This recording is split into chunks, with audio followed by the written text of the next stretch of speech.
ഇപ്പോൾ നമ്മൾ ഒരു ഇപ്പോൾ 110 വർഷം അല്ലെങ്കിൽ 100 വർഷം പഴക്കമുള്ള ആൻറ്റിബയോട്ടിക്കാണ് നമ്മളിവിടെ ഉപയോഗിക്കുന്നത്. ആ മരുന്ന് തന്നെ നമ്മൾ റീഡെവലപ്പ് ചെയ്യണം. റീഡെവലപ്പ് ചെയ്യുന്ന സമയത്ത് നമുക്ക് വെനം വേണം. വെനം നമ്മുടെ നാട്ടിലെ പാമ്പുകൾ നമുക്ക് ധാരാളം പാമ്പുകളെ കിട്ടുന്നുണ്ട്. എന്തുകൊണ്ട് നമുക്കൊരു ഷെൽട്ടർ ഉണ്ടാക്കിക്കൂടാ? എന്തുകൊണ്ട് റിസർച്ച് സെൻ്റർ ഉണ്ടാക്കിക്കൂടാ? എന്തുകൊണ്ട് പൂജപ്പുര സ്നേക്ക് പാർക്കുണ്ട്, അവിടേക്ക് നമ്മൾ അതിന് വലിയ സംവിധാനങ്ങൾ കൊടുക്കണം. അതിപ്പം ഇപ്പോൾ അവിടെ ഇട്ടിട്ട് അവിടെ ജീവിക്കണം. അവിടെ ഒരു കൂട്ടിനകത്താണ് ഇടുന്നത്. അങ്ങനെ ഇട്ടിട്ട് കാര്യമില്ല. ഓരോന്ന് വരുന്നത് സെപ്പറേറ്റ് നമ്മൾ വെനം മിൽക്ക് ചെയ്യാൻ വേണ്ടിയുള്ള ബോക്സുകൾ കൂടുകൾ പ്രശ്നം എന്ന് പറയുന്നത് ഈ പിന്നെ ആൾക്കാരുടെ വനംവകുപ്പ് ഒരു അവബോധം സൃഷ്ടിക്കേണ്ട അവസ്ഥയുണ്ട്. കാരണം ഇത്തരം പാമ്പുകളുടെ പ്രശ്നം വീട്ടിലുണ്ടായാൽ നിങ്ങൾ അറിയിക്കേണ്ട ഞങ്ങളെയാണ്, വനംവകുപ്പുമായിട്ട് ബന്ധപ്പെട്ടാണ്. ഞങ്ങൾ വേണമെങ്കിൽ ഞങ്ങളുടെ എക്സ്പേർട്സിനെ പറഞ്ഞു വിടാം. ഇതിപ്പോ വീട്ടുകാർക്ക് അങ്ങനെ ഒരു വനംവകുപ്പ് എന്നുള്ള സംവിധാനത്തെക്കുറിച്ച് അത്തരം ഒരു ബോധ്യമില്ല. അതൊരു പ്രശ്നമാണ്. കാരണം വീട്ടുകാർ പെട്ടെന്ന് പാമ്പിനെ കാണുമ്പോൾ അവർക്ക് ആരെങ്കിലും വിളിച്ചിട്ട് ആരും ഉണ്ടോ ചോദിക്കും, അടുത്ത ആളുടെ നമ്പർ ഇയാൾ വന്ന് പിടിച്ചുകൊണ്ട്. ഇനി വേറെ വൃത്തിയുണ്ട്. ഇപ്പോൾ കൊലപാതകം കൂടിയിട്ടുണ്ട്. മറ്റേ ഞാൻ ഈ കഷ്ടപ്പെട്ട് ഇത്രയും പാമ്പിനെ തല്ലിക്കൊല്ലുന്ന കുറച്ച് കൊണ്ടുവന്നാ ഇപ്പോൾ ആളുകൾ വീടിനകത്ത് കടിച്ചപ്പോൾ എല്ലാവരും അങ്ങ് തല്ലിക്കൊല്ലുകയാണ്. വേറെ മാർഗ്ഗമില്ല. അപ്പോൾ പിന്നെ അവർ ആരും ആശ്രയിക്കാൻ പറ്റില്ല. അപ്പോൾ നമ്മൾ കഴിയുന്ന പരമാവധി ജനങ്ങളെ ബോധവൽക്കരിക്കുക, എന്താ പറയുക, അവരെ ഭീഷണിപ്പെടുത്താതെ പേടിപ്പിക്കാതെ കാര്യങ്ങൾ ചിരിച്ച് കളിച്ച് ഞാൻ അങ്ങനെയുള്ള ക്ലാസ് എടുക്കുന്നത്. ഞാൻ തമാശയൊക്കെ പറഞ്ഞ് എല്ലാം പറഞ്ഞ് അവരെ ബോധവൽക്കരിക്കും. പാമ്പിനെ പിടിക്കുമ്പോൾ ബോധവൽക്കരിച്ചിട്ടാണ് പോകുന്നത്. അപ്പോൾ ഇപ്പോൾ നമുക്കൊരു വനംവകുപ്പാണെങ്കിൽ തന്നെ ഇപ്പോൾ ഒരു പാമ്പിനെ പിടിക്കാൻ കഴിഞ്ഞാൽ അവരുടെ അടുത്ത് സംസാരിക്കാറൊന്നുമില്ല. പോയി പാമ്പിനെ പിടിക്കുന്നു, കൂട്ടിലടയ്ക്കുന്നു, അവർ എന്തെങ്കിലും ചോദിച്ചാൽ തന്നെ ദേഷ്യപ്പെട്ട് സംസാരിക്കുന്നു, അവർ പോകുന്നു. അത് പാടില്ല.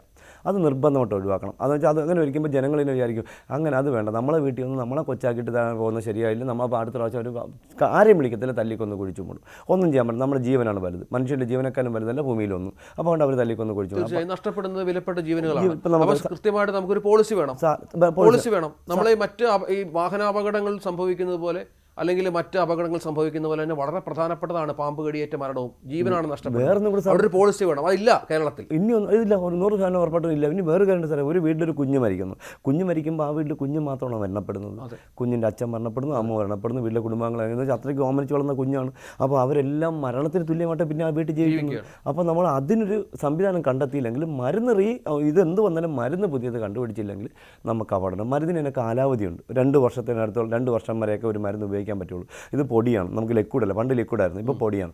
ഈ പൊടിയൊക്കെ നമ്മൾ AC നമ്മൾ ഫ്രിഡ്ജിൽ വെച്ചാലും മാറ്റി വെച്ചാലും ഒക്കെ 2 വർഷത്തോളം ഇതിന് കാലാവധിയുള്ളൂ.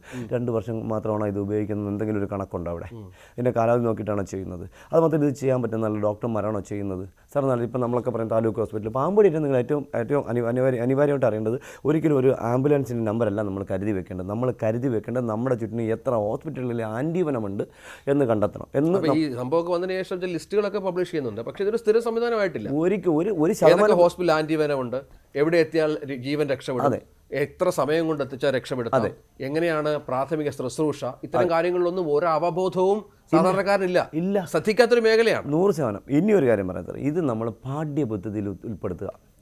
പാമ്പിനെ കടിയേറ്റാൽ ഫസ്റ്റ് എയ്ഡ് ട്രീറ്റ്മെൻറ്റ് എന്തൊക്കെ ചെയ്യണം എന്നുള്ളത് കുട്ടികൾക്ക് പാഠപുസ്തകം, കുട്ടികൾ കൊച്ചിയിലെ പഠിക്കുന്ന കുട്ടികളുടെ മെമ്മറിയിൽ മരണം വരെ അതുണ്ടാവും.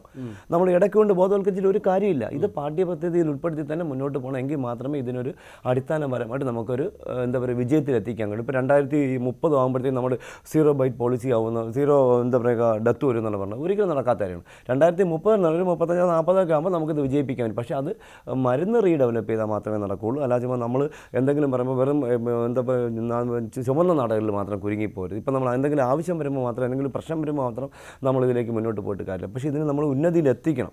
അതിന് കൂട്ടായിട്ടുള്ള പരിശ്രമം ഉണ്ടെങ്കിൽ മാത്രമേ നടക്കുകയുള്ളൂ. അല്ലെങ്കിൽ ഇപ്പോൾ നമുക്കറിയാം കാര്യമായിട്ട് ജന്തുശാസ്ത്ര വിഭാഗത്തിൽ നമുക്ക് പണ്ട് ആൻറ്റിവനം റിസർച്ച് നടന്നിരുന്നു. അതിനെ തല്ലിപ്പൊളിച്ച് വെളിയിൽ കളഞ്ഞു.